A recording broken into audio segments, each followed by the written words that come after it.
Saluto tutti i presidenti delle Pro Loco, tutti i volontari, tutti i sindaci e gli amministratori locali che sono qui oggi e credo che oggi più che mai tutti voi rappresentate i migliori ambasciatori dei nostri territori. Oggi premiamo 48 sagre di qualità, che significa fare in tutta Italia, dare a tutte queste la maglia rosa, il giro d'Italia delle sagre di qualità, dei nostri prodotti, della nostra storia e delle nostre tradizioni. Io credo che questo rappresenta oggi qui in Senato questa manifestazione, che vedono centinaia e centinaia di sindaci coinvolti, quindi i nostri amministratori locali che sono proprio il front office con i nostri cittadini e dall'altra parte quelli che animano le nostre piazze, i nostri territori. Proprio qui in Senato ho presentato come primo firmatario, però firmato da più di 50 senatori di tutti i gruppi parlamentari, un progetto di legge proprio che va a valorizzare e a semplificare le modalità per poter fare queste manifestazioni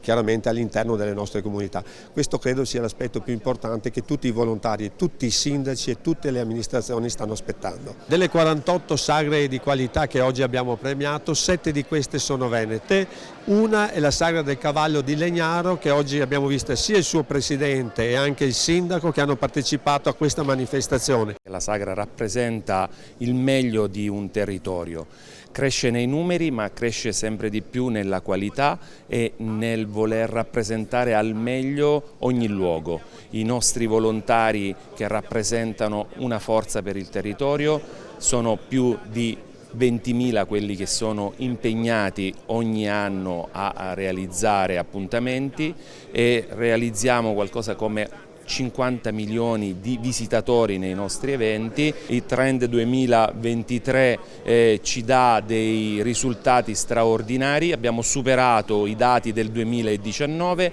quindi c'è molto interesse per il mondo delle sagre, che vuol dire anche vivere l'emozione del chilometro zero, del vivere la possibilità di stare a contatto con il mondo del volontariato, con chi mette il cuore per far brillare la propria località.